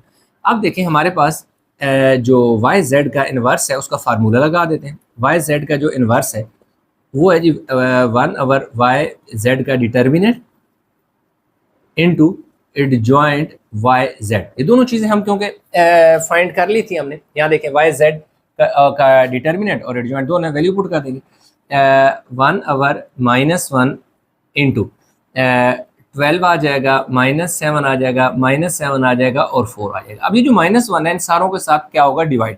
जब ये -1 इन सारों के साथ डिवाइड होगा तो ये -12 हो जाएगा, ये +7 हो जाएगा, ये +7 हो जाएगा और ये -4 हो जाएगा, क्योंकि जो माइनस है इसके अंदर जाकर साइन को चेंज कराना है। तो जो लेफ्ट हैंड साइड है इसका जो पहला आंसर आ गया है जिसको हम इक्वेशन 1 कह देंगे। हम कोशिश करते हैं यहाँ पर चीज़ें सेटल करने की ताकि कुछ कंप्लीट हो जाए। अब हमने क्या लेनी है जी, राइट हैंड साइड, ठीक है जी। राइट हैंड साइड में हमारे पास क्या है, जेड का इन्वर्स है और वाई का इन्वर्स है, तो जेड का हमें डिटर्मिनेंट फाइंड करना पड़ेगा। तो z के डिटर्मिनेंट के लिए ये z की वैल्यू है हमारे पास क्या है जी, 2 है, 1 है और 3 है और 2 है। क्रॉस मल्टीप्लाई होगा, 2 मल्टीप्लाई बाय क्या हो जाएगा जी 2, दरमियान में -1 मल्टीप्लाई क्या हो जाएगा 3, ये 3 है, सही है जी। अब 2 2 ज़र क्या हो जाएगा जी 4, 3 1 ज़र 3। तो जो z का डिटर्मिनेंट है वो हमारे पास 1 आ गया, ठीक हो गया। अब हमने क्या फाइंड करना है, z का एडजॉइंट फाइंड करना है। तो एडजॉइंट हमारे पास आ जाएगा जी एडजॉइंट z की सिंपल सी बात, ये जो वैल्यू होती है z की, इन दोनों की जगह चेंज, तो क्योंकि ये दोनों 2 2 है तो ये तो इसी तरह रहेगा, इन दोनों के साइन चेंज, तो यानी क्या हो जाएगा -1 हो जाएगा और -3 हो जाएगा। अब वैल्यू पुट कर देंगे फार्मूले में, z का inverse equal to 1 over z का डिटर्मिनेंट और एडजॉइंट z।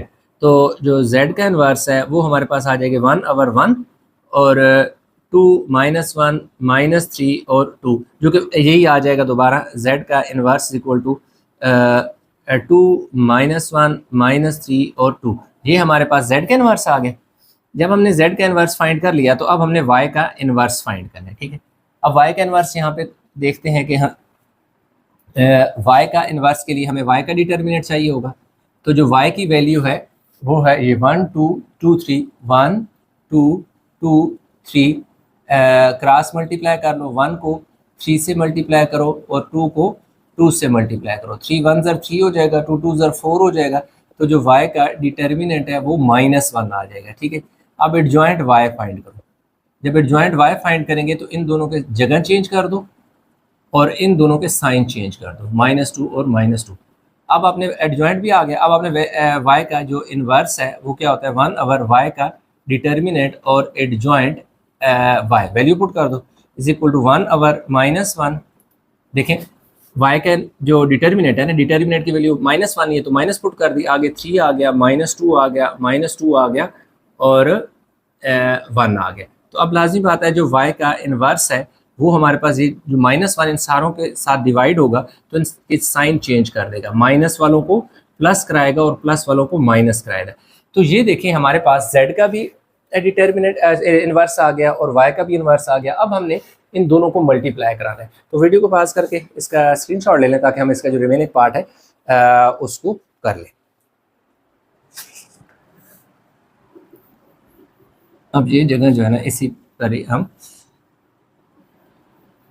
इसको ले लेते हैं जी, तो हमारा आंसर आ जाएगा, मल्टीप्लिकेशन होगी तो हो जाए। अब हमने क्या करना है कि जी z का इन्वर्स इनटू y का इन्वर्स इज इक्वल टू, देखिए z का जो इन्वर्स आया है उसकी वैल्यू आपके पास क्या आई है, z का इन्वर्स की वैल्यू माइनस ये वाली आई है ना, 2 -1 -3 2 और जो y का इन्वर्स आया वो -3 2 2, ये दोनों वैल्यू प्लस की हैं और यहाँ पे क्या है जी माइनस है।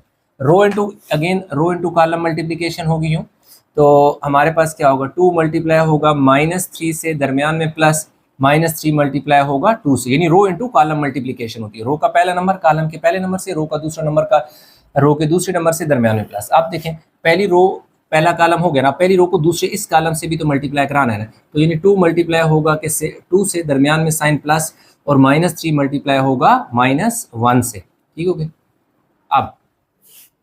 अब हमारे पास फर्स्ट रो होगी ना, अब इस सेकंड रो की बारी है, तो -1 -3 से मल्टीप्लाई होगा और दरमियान में प्लस 2 मल्टीप्लाई होगा किससे, 2 से।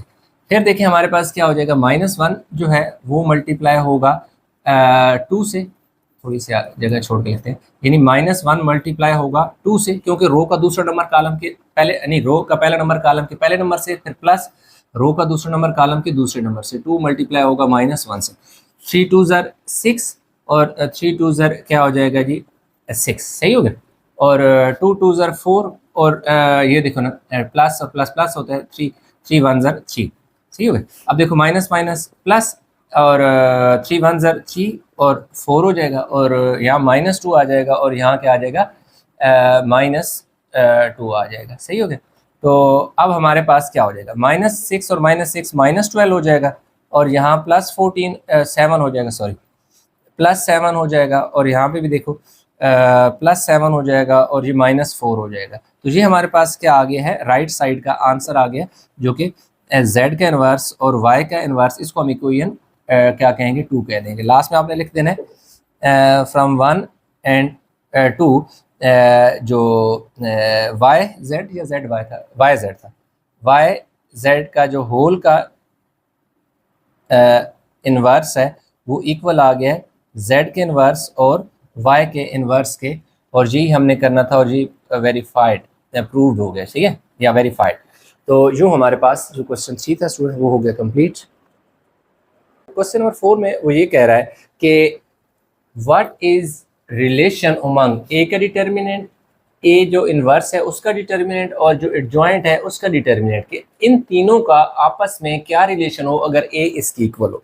तो हमने ए का जो डिटर्मिनेंट है, आगे जो ए का इन्वर्स है उसका डिटर्मिनेंट और एडजॉइंट ए का डिटर्मिनेंट, ये तीनों फाइंड करेंगे तो हमें पता चलेगा कि इनके दरमियान में रिलेशन क्या है।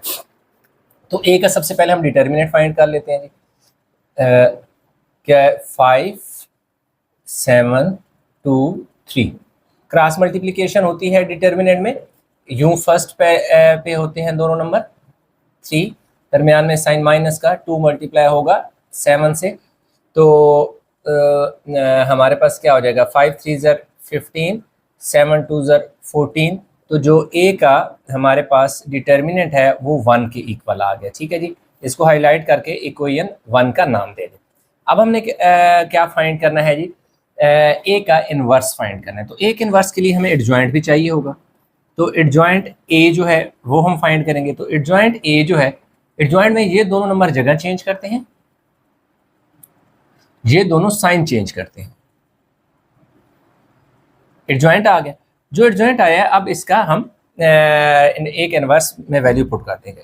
एक इनवर्स क्या होता है, 1 over determinant and adjoint A, value put कर दो।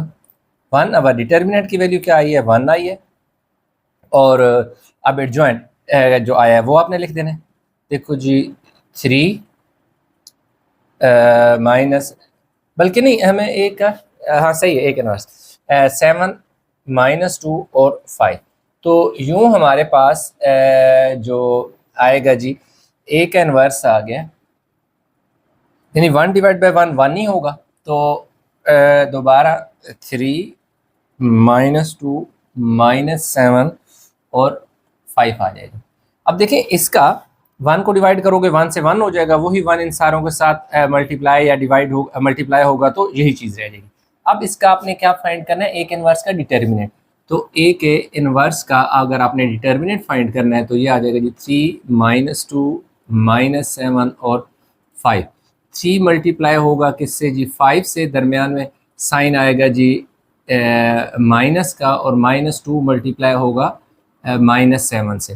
तो 3 5 sir 15, minus minus plus plus minus minus, 2 7 sir 14। तो जो ए का इनवर्स है उसका जो डिटर्मिनेंट है वो हमारे पास भी आ गया 1 के इक्वल। तो इसको हम इक्वेशन 2 कह देते हैं, ठीक है। अब हमने क्या फाइंड करना है, नंबर 3 पे एडजॉइंट ए जो है उसका डिटर्मिनेंट फाइंड करना है। एडजॉइंट ए क्योंकि हम फाइंड कर चुके हैं, उसका डिटर्मिनेंट फाइंड करें। ये एडजॉइंट ए है, 3 है, -2 है, -7 है और 5 है। बिल्कुल ये जो है, जो ये स्टेप ये स्टेप ये स्टेप और इसमें ये तीनों स्टेप सेम आएंगे। 3 मल्टीप्लाई होगा किससे, 5 से, और -2 मल्टीप्लाई होगा -7 से।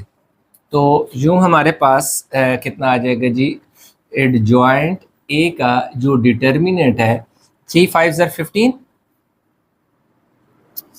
Minus minus plus plus minus -14। तो एडजॉइंट ए जो है वो इक्वल आ गया 1 के। ये हमारे पास आ गया जी नंबर 3। फ्रॉम 1 2 एंड 3, यानी 1 2 3 में अगर आप देखें तो जो इक्वेशन 1 है उसका भी आंसर 1 आया है, यानी ए का डिटर्मिनेंट है उसका भी आंसर 1 आया है, ए का जो इनवर्स है उसका डिटर्मिनेंट का भी आंसर 1 आया है, और एडजॉइंट का भी 1 आया। तो अब आप लिखेंगे ए का डिटर्मिनेंट इज इक्वल टू ए का जो इनवर्स है उसका डिटर्मिनेंट, और जो एडजॉइंट ए है उसका डिटर्मिनेंट इज इक्वल टू क्या है, 1। So they are consistent, they are consistent है, या इस तरह लिख सकते हो, या आप लिख सकते हो the relation ELATION relation shape among A का डिटर्मिनेंट, A के इनवर्स का डिटर्मिनेंट, और एंड जो है हमारे पास ए एडजॉइंट ए का जो डिटर्मिनेंट है, रिलेशन अमंग इज इक्वल या इक्वलिटी है, ठीक है, इक्वल है या इक्वलिटी का रिलेशनशिप है ये हमारे पास। या सिर्फ आप ये भी लिख देते हैं तब भी आपका ठीक है, कोई मसला नहीं है। अच्छा, तो क्वेश्चन नंबर जो 5 है, कह रहा है right matrix equation into a system of linear equation. ये जो उसने मैट्रिक्स इक्वेशन दी हुई है इसको हमने लीनियर इक्वेशन में लिखना है। कैसे, थोड़ा सा सॉल्व करेंगे। फिर सिंपल आपने क्या करनी है, मल्टीप्लिकेशन करनी है, यानी 4 को मल्टीप्लाई किया किससे, एक्स से, तो क्या हो जाएगा 4x, फिर प्लस रो का पहला नंबर कॉलम के पहले नंबर से मल्टीप्लाई हो गया, अब रो का दूसरा नंबर कॉलम के दूसरे नंबर से मल्टीप्लाई कर दो। 4 मल्टीप्लाई करो किससे, y से, यानी 4 इससे मल्टीप्लाई होगा तो क्या हो जाएगा 2y हो जाएगा। और दूसरी तरफ आपने क्या करना है, जो फर्स्ट वैल्यू है उसके इक्वल करके आपके पास ये एक लीनियर इक्वेशन बन गई। इसी तरह आपने सेकंड जो रो है उसको भी कॉलम से मल्टीप्लाई करना है। 3 को x से मल्टीप्लाई करेंगे तो क्या हो जाएगा 3x हो जाएगा, 1 को y से मल्टीप्लाई करेंगे तो 1 y हो जाएगा, या सिंपल y भी लिख सकते हैं, और इसको जो सेकंड वैल्यू है उसकी इक्वल कर लो, तो ये इतना सा काम है बस। इसमें 5 को मल्टीप्लाई करो किससे, x से, तो ये क्या हो जाएगा 5x प्लस 0y से मल्टीप्लाई करो, 0 भी लिख सकते हो, 0y ऐसे लिख लो, और दूसरी तरफ जाकर 10 लिख लो, आप इसको लिख सकते हो 5x इज इक्वल टू 10 लिख दो तब भी ठीक है, क्योंकि ये तो 0 हो जाएगा। दूसरा जो है 0x से मल्टीप्लाई हो जाएगा और 4y से मल्टीप्लाई हो जाएगा, और दूसरी तरफ जाकर 20 हो जाएगा, इस तरह लिख दें, या 4y इज इक्वल टू 20 लिख दें, दोनों सूरतों में ठीक है। अब उसने क्या कहा था, इफ पॉसिबल, क्या ये पॉसिबल है? अब आपने लिखना है COLOUM, column multiplication of MULTI, multiplication of 2 column is not possible. जो क्या है कि 2 कॉलम है ना, उनकी मल्टीप्लिकेशन पॉसिबल नहीं है। क्यों? कि होता क्या है कि रो का पहला नंबर कॉलम के पहले नंबर से मल्टीप्लाई होता है, रो का दूसरा नंबर कॉलम के दूसरे से मल्टीप्लाई होगा। पहला नंबर 0 तो x से मल्टीप्लाई हो जाएगा, लेकिन इसके बाद वाला नंबर नहीं है जो y से मल्टीप्लाई, ठीक है। Solution is not possible, SOL, solution is not possible, solution possible नहीं है। इसमें ये हो सकता है क्योंकि रो का पहला नंबर कॉलम के पहले नंबर से जब मल्टीप्लाई होगा, x या 5 से मल्टीप्लाई होगा तो 5x। अब देखो इस नीचे वाले से मल्टीप्लाई होने के लिए यहाँ नंबर मौजूद है, जबकि यहाँ पे इसके बाद वाला नंबर मौजूद नहीं था।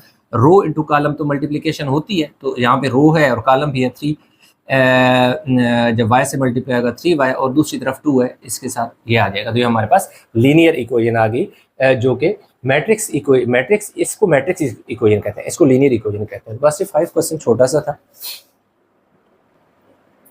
अच्छा, क्वेश्चन नंबर 6 में कह रहा है कि right system of linear equation in matrix form, के जो सिस्टम ऑफ लीनियर यानी लीनियर इक्वेशन की शक्ल में दिया हुआ है उसको कह रहा है कि मैट्रिक्स की फॉर्म में लिखें, जबकि इससे पिछले वाला जो क्वेश्चन नंबर अगर हम 5 की बात करें तो वो मैट्रिक्स की शक्ल में लिखा हुआ था, मैट्रिक्स फॉर्म में या मैट्रिक्स इक्वेशन फॉर्म में लिखा हुआ था, उसको हमने लीनियर में लिखा था। तो अब इस लीनियर को हमने मैट्रिक्स की शक्ल में चेंज करना है। तो बहुत आसान सा क्वेश्चन है, कोई मुश्किल नहीं है। आपने पहले मैट्रिक्स में क्या करना होता है कि वो वैल्यू लिखनी होती हैं जो x और y के कोफिशिएंट होते हैं। यहाँ पे क्या है, कुछ भी नहीं है तो इसका मतलब है 1 तो है ना। इधर भी देखो क्या है, 1 है, इधर क्या है, कुछ भी नहीं है तो 1 है, इधर कुछ नहीं है तो 1 है, लेकिन यहाँ माइनस का साइन आएगा क्योंकि साइन पहले माइनस का है। और ये देखो जो आपने वैल्यू लिखी है x और y की वैल्यू लिखी है, तो आपने इधर x और y लिख देना, ठीक है, ऐसे दोनों को मल्टीप्लाई की शक्ल में। फिर आगे इक्वलिटी का साइन है वो डाल दो, और ये जो 2 वैल्यू है इनको भी मैट्रिक्स की शक्ल में लिखो, बस खत्म। अब इधर देखें, यहाँ पे देखें आपके पास 2 आ जाएगा और यहाँ पे आपके पास क्या आ जाएगा, 1 आ जाएगा। अब देखें उसने थोड़ा कंफ्यूज किया, यहाँ पर ये किया कि x के नीचे y की वैल्यू लिखी है, तो y की वैल्यू भाई साहब हम यहाँ नहीं लिखेंगे, हम यहाँ लिखेंगे। y का ये वाला कॉलम होता है, ये वाला कॉलम y का होता है। x को उसने बाद में लिखा ना, तो कोई बात नहीं, x की बाद वाली वैल्यू हम तो x वाले कॉलम में लिखेंगे ना। यहाँ पे x वाली वैल्यू लिखनी, यहाँ पे y वाली वैल्यू लिखनी। ये देखो x की वैल्यू 2 थी, 2 लिख दी, और इधर x की वैल्यू क्या थी, -1, तो इधर लिख दी। उसने जानबूझ के ना इसका थोड़ा ऑर्डर चेंज किया हमें कंफ्यूज करने के लिए, और y की वैल्यू इधर आ गई और y की वैल्यू इधर आ गई। और ये क्या है कि x और y है, तो आपने ऐसे ही x और y लिख देना है।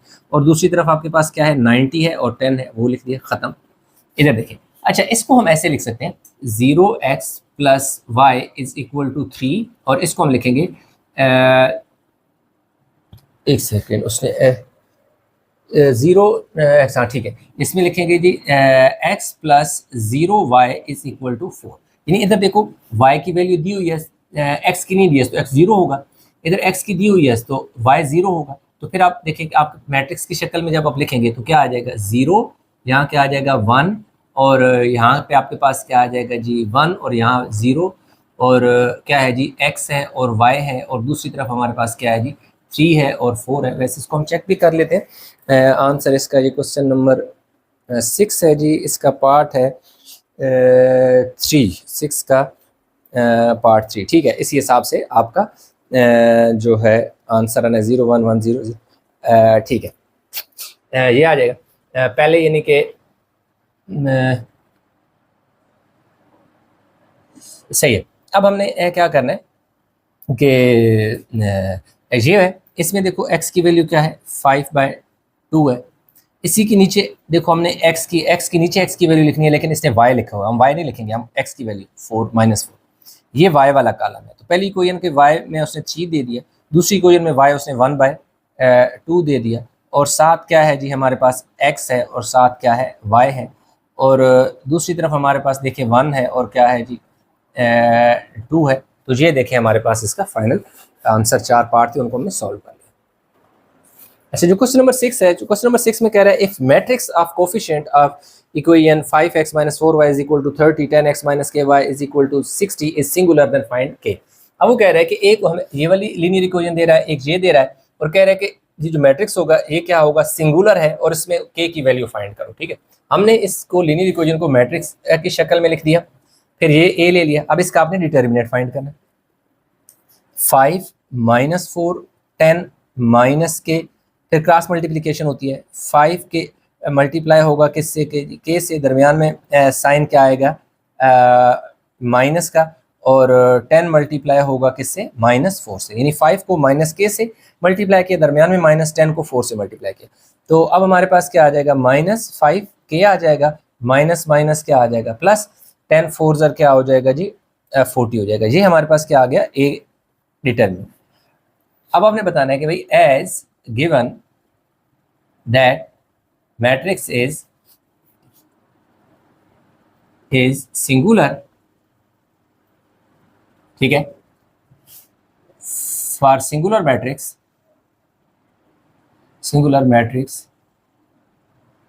ए डिटर्मिनेंट होता है जी 0। सिंगुलर मैट्रिक्स वो होता है जिसमें डिटर्मिनेंट उस मैट्रिक्स का 0 होता है।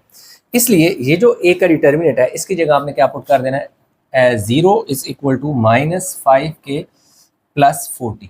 अब इस 5k को इधर ले आओ, इधर आके ये +5k = 40 हो जाएगा। k को इधर ही रहने दो, ये जो 40 है इसके साथ 5 इधर आके डिवाइड कर दो, तो k = 5 8 ज़र 40। तो यूँ हमारे पास जो k है इसकी वैल्यू उसने कहा था फाइंड करो, तो k की वैल्यू हमारे पास 8 आ गई है। तो हमारे पास जो क्वेश्चन नंबर 6 था उसके दोनों पार्ट कंप्लीट हो गए। स्टूडेंट क्वेश्चन नंबर जो 7 है ना, क्वेश्चन 7 का उसने 2 पार्ट है, 7a है और 7b है। 7a में उसने 4 पार्ट दे दिए, 7b में भी उसने 4 पार्ट दे दिए।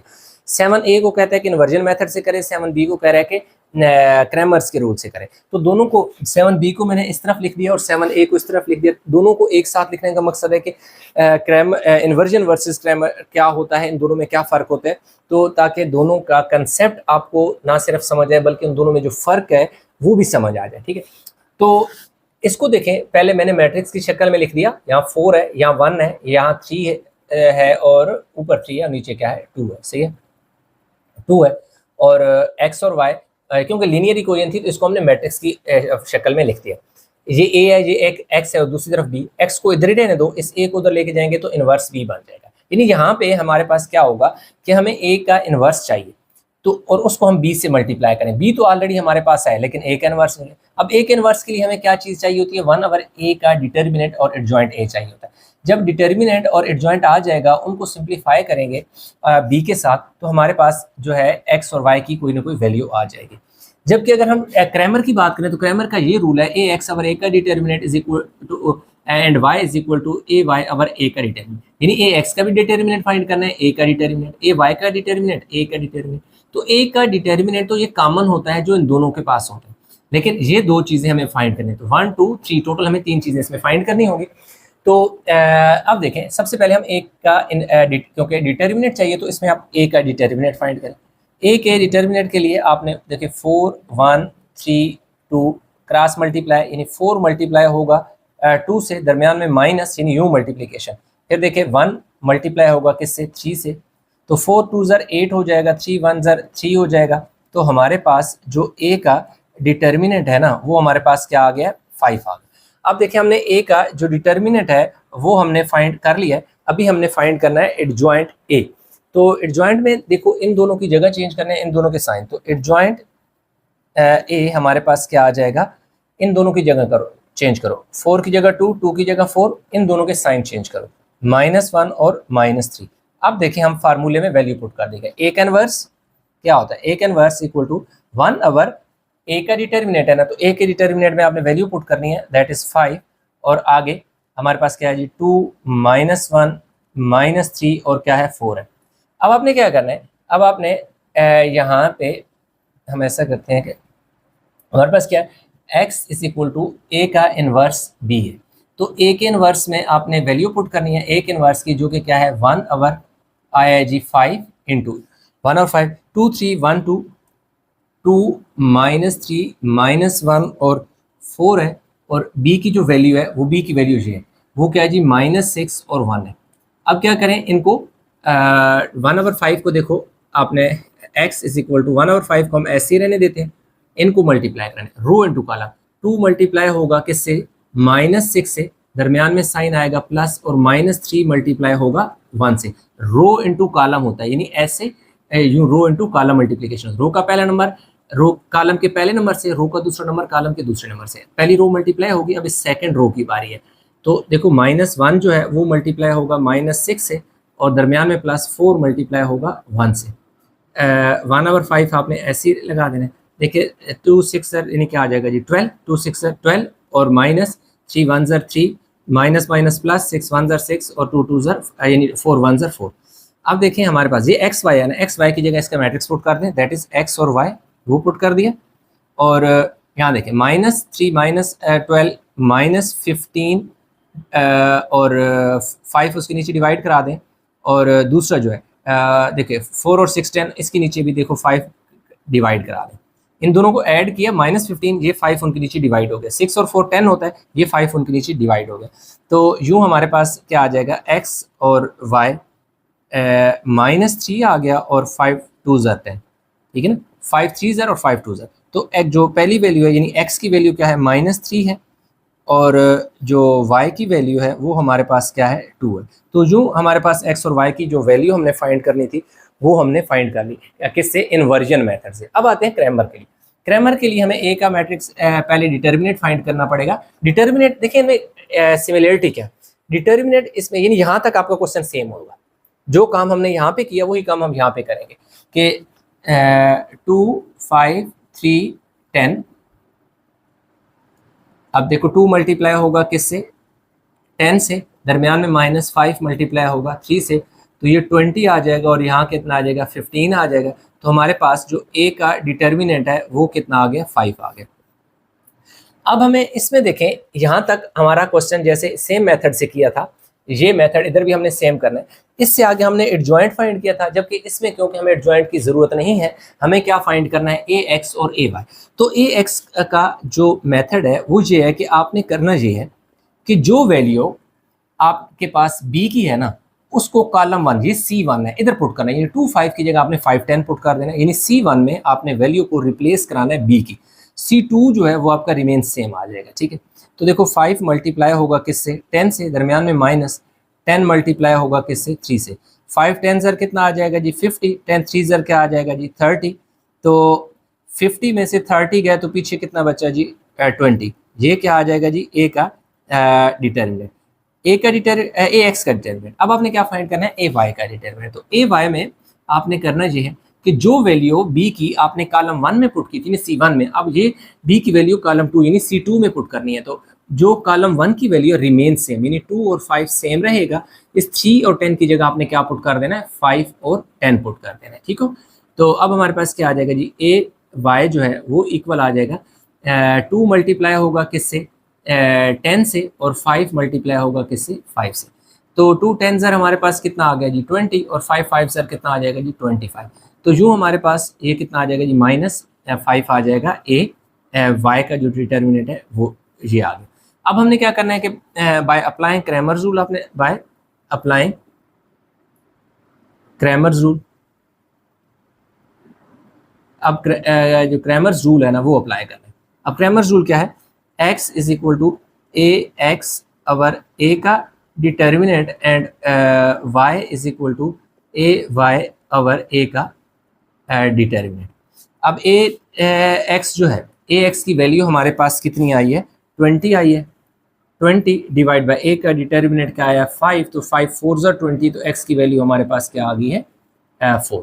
तो y is equal to A Y आपके हमारे पास क्या आया -5 आया, और ए जो का डिटर्मिनेंट वो क्या है हमारे पास 5 आया।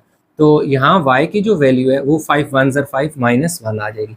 तो यूँ इनमें देखें कि हमारे पास जो क्रैमर्स रूल है वो इसकी निस्बत थोड़ा शार्ट है और इसमें सारा सेम ही करना होता है, यानी कि क्रॉस मल्टीप्लाई, देखें इधर भी क्रॉस मल्टीप्लाई करके दरमियान में माइनस करके निकाला, इधर भी क्रॉस मल्टीप्लाई करके दरमियान में माइनस का साइन लगा के वैल्यू निकाली, इसमें भी हमने क्रॉस मल्टीप्लाई किया दरमियान में माइनस और फिर वैल्यू निकाली, जबकि इसमें ऐसा नहीं था, इसमें सिर्फ एक डिटर्मिनेंट फाइंड किया फिर एडजॉइंट फाइंड किया। जब एडजॉइंट हमारे पास आ गया उसकी वैल्यू हमने बी के साथ मल्टीप्लाई करा के हमने सॉल्व किया तो हमारे पास आंसर आया। अच्छा, ये क्योंकि दोनों क्वेश्चन डिफरेंट है, अब अगर इस पे इन्वर्जन लगाएं और इस पे क्रैमर लगाएं तो उस सूरत में भी जो क्रैमर से अगर आंसर x4 और y1 आया तो इन्वर्जन से भी x4 और y1 -1 ही आएगा। इधर भी अगर इन्वर्जन से आपने कर दिया, क्रैमर से करेंगे तब भी आपके पास x -3 और y2 ही आएगा। तो इन दोनों क्वेश्चन में जो भी मेथड लगाएं आंसर हमेशा सेम ही आएगा। अच्छा, जो 7a का पार्ट 2, 7b का पार्ट 2 ये आ गया। तो सारी चीज़ें क्योंकि एक्सप्लेन किया, डायरेक्ट क्वेश्चन को स्टार्ट करेंगे तो हम पहले a का डिटर्मिनेंट फाइंड करेंगे। डिटर्मिनेंट में -1 5 2 और 4। तो देखिए -1 जब 4 से मल्टीप्लाई करोगे तो -4 आ जाएगा, 4 जब 2 से मल्टीप्लाई 5 जब 2 से मल्टीप्लाई करोगे तो 10 आ जाएगा, तो -14 हमारे पास a का डिटर्मिनेंट आ जाएगा। फिर हमें एडजॉइंट चाहिए होता है, एडजॉइंट में हम क्या करते हैं, इन दोनों की जगह चेंज करते हैं, यानी 4 इधर आ गया -1, इन दोनों के साइन चेंज करते हैं, यहाँ -5 और -2 फार्मूले में वैल्यू पुट कर देंगे, a का inverse is equal to 1/a का डिटर्मिनेंट। ये देखें a का डिटर्मिनेंट में आपने वैल्यू पुट कर देनी है जी 14 इंटू ये आ गया 4 और -5 -2 और -1 ये आ गया। अब हमने क्या करना है कि इसमें ये इक्वेशन लिखनी है, इसको बेशक 1 कह दो ना, फ्रॉम 1 लिख लो, फ्रॉम 1। तो x is equal to a का इनवर्स b, a के इनवर्स की वैल्यू पुट कर दो 1/-14 इंटू 4 2 4 -2 -5 -1 इंटू ये देखिए b है, b की वैल्यू हमारे पास क्या है जी 1.5 है और क्या है जी 3 है। ठीक है, अब हमारे पास ये जो -1/14 है ये हमारे पास ऐसे ही आ जाएगा। अब देखिए ये इससे मल्टीप्लाई होगा, 1.4 को आपने किस से 1.5 को आपने 4 से मल्टीप्लाई कराना है। ये 1.5 को अगर मैं 4 से मल्टीप्लाई करूँ, 4 5 ज़र 22 कैरी चला जाएगा, 4 1 ज़र 4 और 2 6, तो एक नंबर के बाद पॉइंट, तो 6.0, तो इसका मतलब है कि हमारे पास क्या आ जाएगा 6। चलिए मैं इधर लिख भी देता हूँ 1.5, फिर दरमियान में प्लस -2 मल्टीप्लाई कराओ जी 3 से, फिर -5 को आपने मल्टीप्लाई कराना है किससे 1.5 से, दरमियान में प्लस, और -1 को आपने 3 से मल्टीप्लाई करा देना है। अब जैसे कि मैंने मल्टीप्लाई किया तो मेरे पास देखो 6 आ गया, तो इसकी जगह मैं 6 लिख दूंगा 1/-14, 1.4 को इससे मल्टीप्लाई किया तो यहाँ हमारे पास 6 आ गया, प्लस माइनस माइनस 3 2 ज़र क्या आ जाएगा जी 6। अब देखिए 1.5 को आपने 5 से मल्टीप्लाई कराना है, 5 5 ज़र 25, 5 2 ज़र 10, 5 1 ज़र 5 और 2 7, तो पॉइंट एक डिजिट के बाद है तो 5.7, तो ये हमारे पास क्या आ गया जी 5.7 प्लस माइनस, अच्छा ये माइनस आएगा, ठीक है ना, प्लस माइनस माइनस 3 1 ज़र क्या आ जाएगा जी 3, सही हो गया।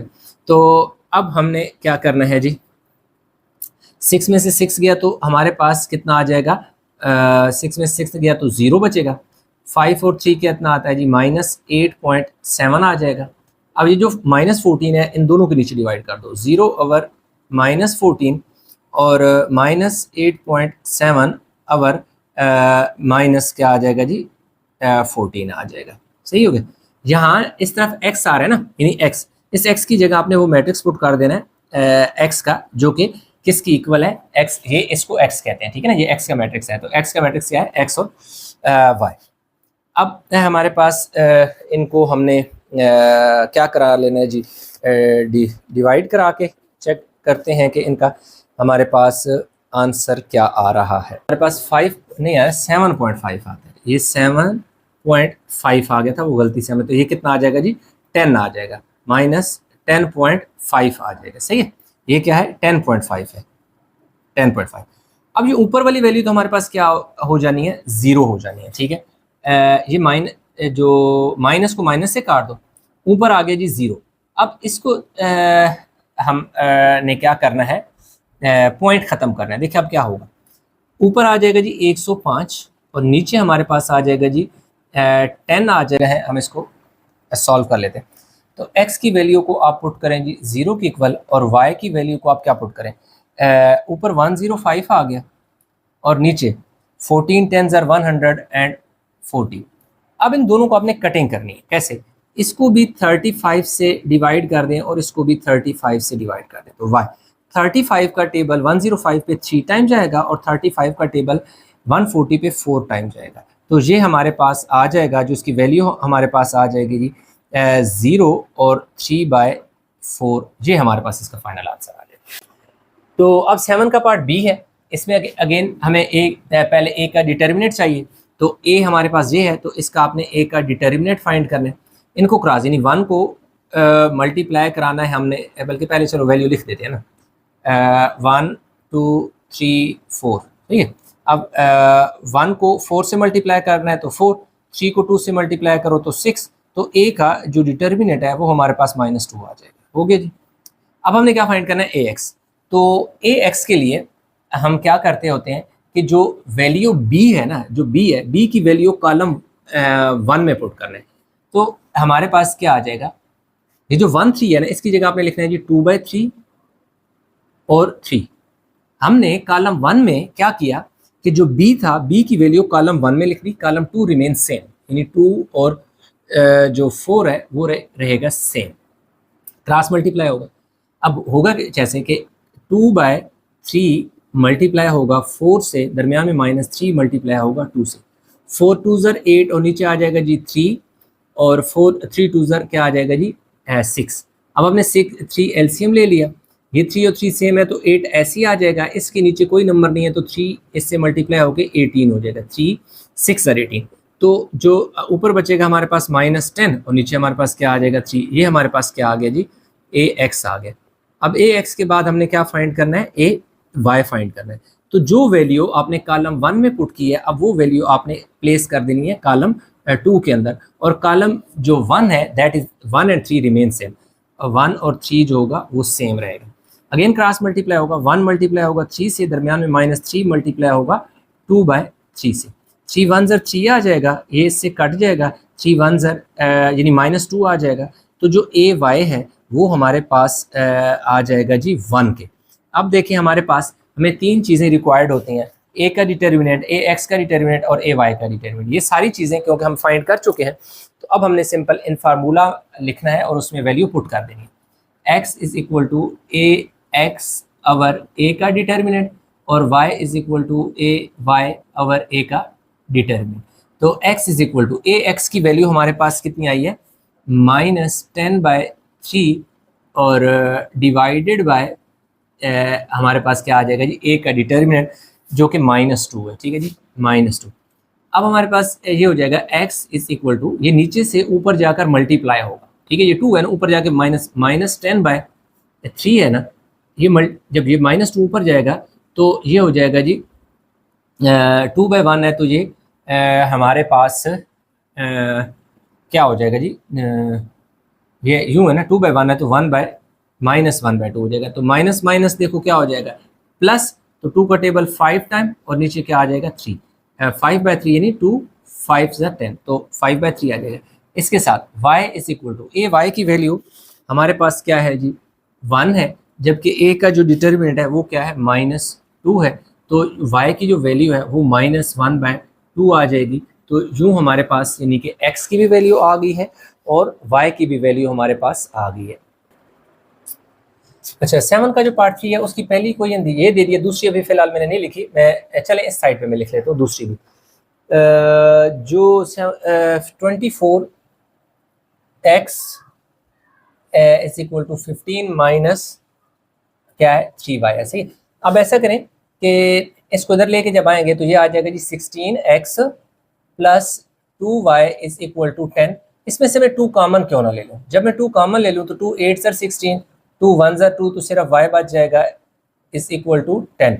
अब आ जाएगा जी 8x plus Y is equal to 10, ये मल्टीप्लाई और इधर आके डिवाइड कर दो, तो 8x plus Y is equal to 5, इसको मैं इक्वेशन 1 कह दूंगा। अब इसको भी मैं सिंप्लीफाई कर लेता हूँ। 24x प्लस 3y, ये माइनस 3y को इधर ले आओ, प्रॉपर एक इक्वेशन बना लो। अब इनमें से 3 कॉमन ले लो, 3 8 ज़ा 24 और y बाहर चला जाएगा और ये क्या आ जाएगा जी 15। तो यहाँ हमारे पास 8x plus Y is equal to 15, अवर देखें क्या आ जाएगा 3 आ जाएगा। तो 8x plus Y is equal to 3 5 से 15, ये हमारे पास इक्वेशन कौन सी आ गई है 2। अब आप देखें तो दोनों इक्वेशन आपके पास क्या आ गई है, सेम आ गई। आप डायरेक्ट ये इस इक्वेशन को और इस इक्वेशन को यूज़ करके भी सॉल्व कर सकते हो। तो अब क्योंकि मेरे जहन में जब क्वेश्चन कर रहा था तो मेरे जहन में ये कंसेप्ट आ गया, तो मैंने कहा चलो इस तरह करके देखते हैं क्या होता है। अब इनको मैट्रिक्स की पहले शक्ल में हम लिखेंगे। यहाँ देखो 8 है, यहाँ 1 है, इधर देखो 8 है 1 है, और ये किसकी वैल्यू है, x और y की वैल्यू है, सही है, x और y की वैल्यू, और इक्वल की दूसरी तरफ हमारे पास क्या है 5 और 5 है, ठीक हो गया। अब हमने क्या है कि ये a है और ये हमारे पास देखो क्या है जी x है, और दूसरी तरफ हमारे पास क्या होता है b। x को आप इधर ही रहने दो, ये a उधर चला जाएगा तो a का इनवर्स b आ जाएगा। इसका मतलब है हमें a का इनवर्स फाइंड करना है। तो a के इनवर्स के लिए हमारे पास क्या हमें रिक्वायर्ड है, उसका a का डिटर्मिनेंट और एडजॉइंट a चाहिए, सही हो गया। तो अब हमारे पास क्या है कि a ये है, सही है, ये a है, तो इसमें हम इसका डिटर्मिनेंट फाइंड कर लेते हैं। तो हम लिखेंगे a इज इक्वल टू 8 8 1 और 1, सही है। तो a का देखिए डिटर्मिनेंट क्या हो जाएगा, 8 multiply by 1 minus 8 multiply by 1, 8 1 ज़र 8, 8 1 ज़र 8, ले जी ये तो कहानी तो क्या हो गया, ये हमारे पास क्या हो गया, a is equal to 0। So matrix a is singular sir, so solution is, so SOLU, solution is not possible, यानी कि जो इसका सोल्यूशन है वो पॉसिबल नहीं है, क्योंकि आपने याद रखना है कि जब डिटर्मिनेंट 0 आ जाए तो सारा कुछ 0 हो जाता है, इसलिए उसको आगे सॉल्व ही नहीं करते। अच्छा, तो सुन क्वेश्चन नंबर जो 7 का पार्ट है 4, उसने दिया 9 minus x equal to 7y, 9 को इधर ही रहने दिया, इस x को इधर लेके गए ताकि ये प्लस हो जाए, फिर इसको हमने इधर लिख दिया और इसको इधर लिख दिया, पहली इक्वेशन बन गई। दूसरी इक्वेशन उस टाइम में दी हुई थी 14y plus 2x equal to 18। जानबूझ के वो ऑर्डर चेंज करता है कि हो सकता है जो स्टूडेंट है वो यहाँ पर ना x की, ये x वाले कॉलम में x और y की वैल्यू मिक्स कर दें। तो इसको आपने इसको पहले लिख दो, इसको बाद में लिख लो, प्रॉपर x और y के ऑर्डर में लिख दो 18। ये दो इक्वेशन आ गई। तो ये हमारे पास देखो इसका क्या है, कोफिशिएंट 1 है, इसका कोफिशिएंट क्या है 2 है, इसका कोफिशिएंट 7 है और इसका कोफिशिएंट क्या है जी 14 है, यानी इसका कोफिशिएंट 1 इसका 2 लिख दिया, 7 और 14, ये देखो 7 और 14। और दूसरा जो मैट्रिक्स होता है वो एक्स वाई का लिखते हैं, और जो इक्वल के दूसरी तरफ होता है वो जो इक्वल के इस साइड पे नंबर होते हैं वो ये a होता है, ये x होता है, ये b। तो a x is equal to b है, x को हमने इधर ही रहने दिया, ये a उधर जाएगा तो इनवर्स बन जाएगा। तो a का इनवर्स और b हमें चाहिए। b तो हमारे पास ये देखें है, a का इनवर्स नहीं है, तो a का इनवर्स किसकी इक्वल होता है 1/a का डिटर्मिनेंट और एडजॉइंट है। तो पहले हम डिटर्मिनेंट फाइंड कर लेते हैं a का। तो a का जो डिटर्मिनेंट है हमारे पास वो क्या आ जाएगा जी, जो a है, a की वैल्यू क्या है 1 2 7 14 है, ये देखो 1 है, ये 2 है, और ये क्या है 7 है, और ये क्या है 14 है। तो क्रॉस मल्टीप्लाई 1 मल्टीप्लाई होगा 14 से, दरमियान में -2 मल्टीप्लाई होगा 7 से, 14 1 ज़र 14, 2 7 ज़र क्या आ जाएगा 14, दैट इज इक्वल टू 0। तो क्या ये आ जाएगा, matrix is singular, matrix A is singular,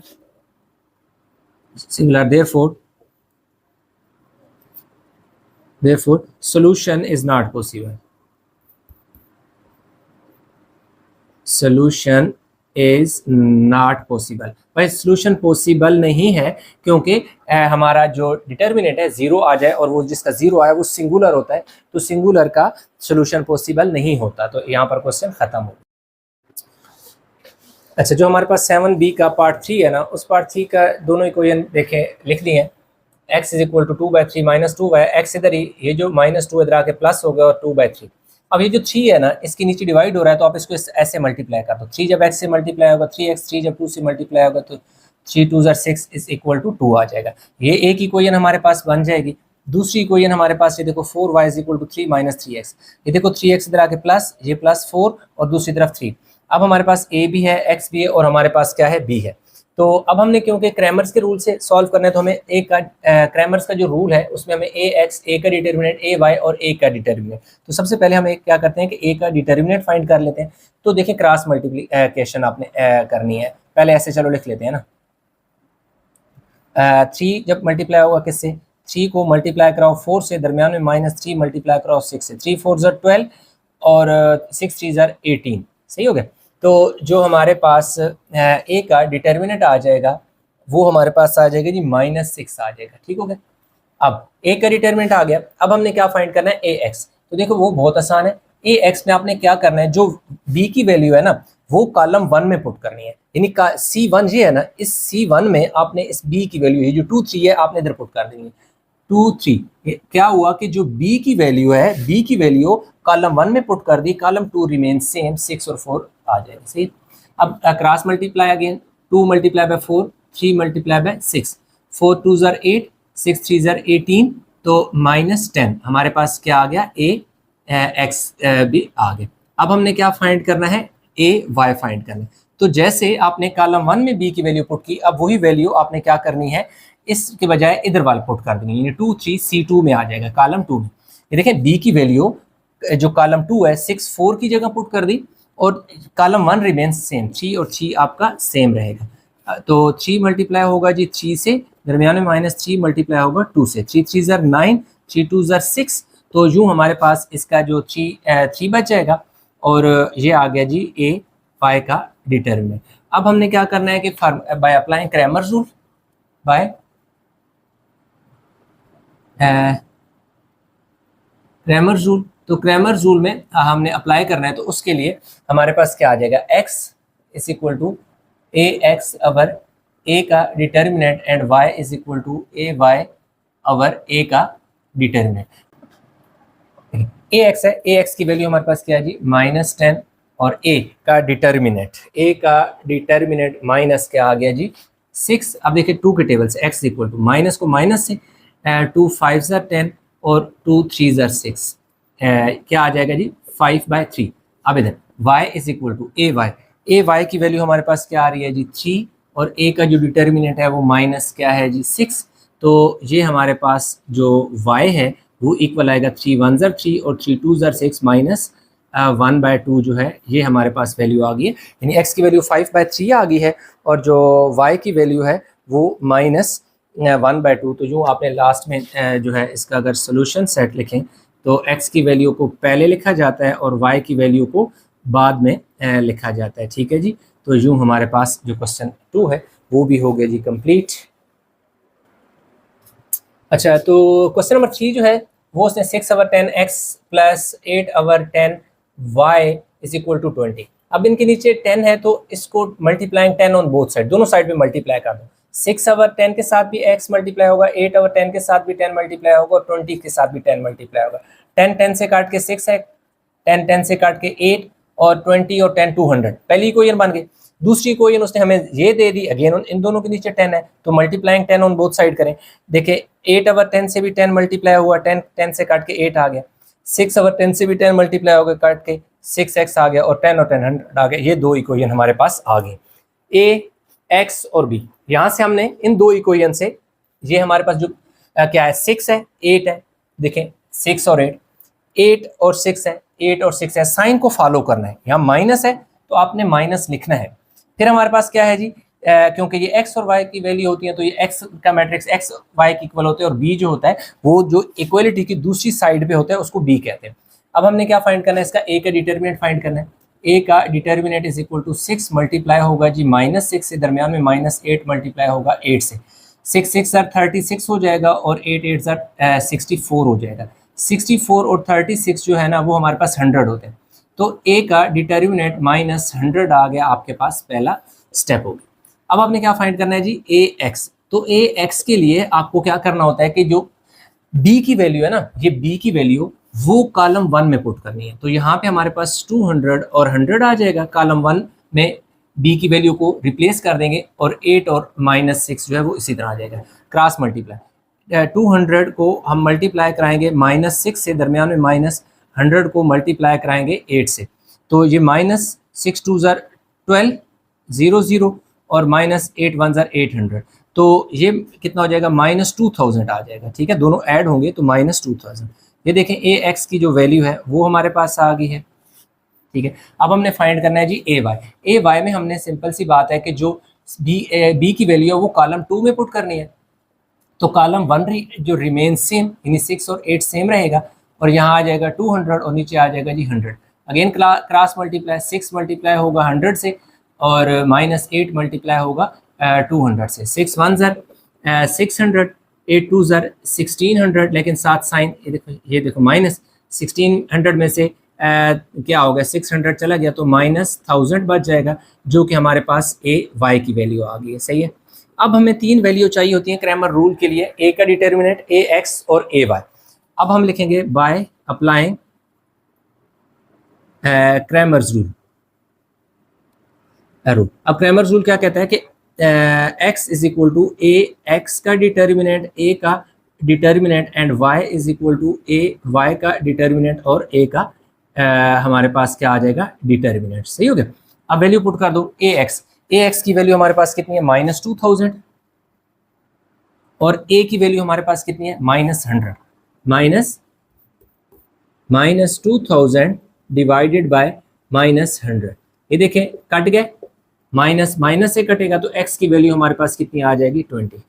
सही है, अब इधर y की वैल्यू पुट करें, ए वाई की वैल्यू हमारे पास क्या है, -1000, और a का डिटर्मिनेंट हमारे पास क्या है, 100। ठीक है, आई थिंक -100, जस्ट -100। ये हो गया, ये वाले 2 0 इन 2 0 से कट गया, माइनस से कट गया, तो y की वैल्यू कितनी आ गई है, 10। तो इसका अगर आप सोल्यूशन सेट लिखना चाहें तो आप पहले x की वैल्यू लिखते होते हो जो कि 20 है, बाद में y की वैल्यू लिखते हो जो 10 है, और कुछ अच्छा, तो इसका पार्ट जो 4 है स्टूडेंट, 16 - 10y + 2 = 0। देखो 16x ये +2y इधर आके क्या हो गया, +10 हो गया।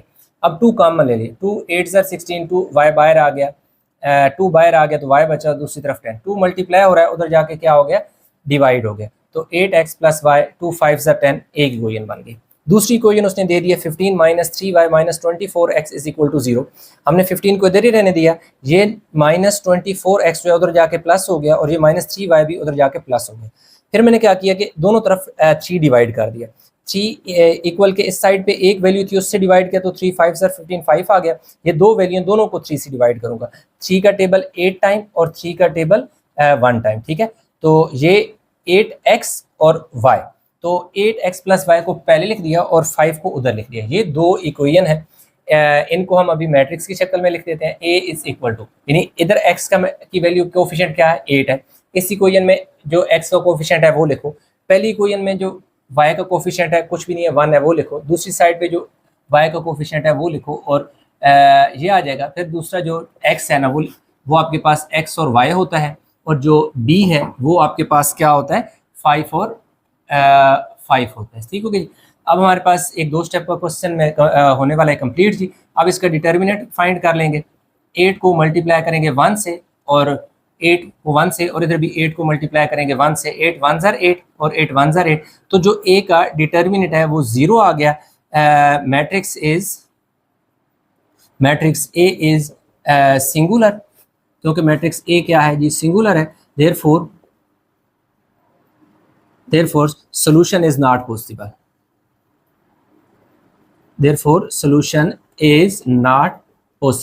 जिसका डिटर्मिनेंट 0 हो उसका सोल्यूशन नहीं होता, तो इसलिए ये हमारे पास इसका आंसर नहीं है। और इसी के साथ ही हमारी एक्सरसाइज कंप्लीट हो गई है। आई होप क्वेश्चन समझ आए होंगे, इनमें कहीं भी किसी जगह को कन्फ्यूजन है तो कमेंट में जरूर बताइएगा।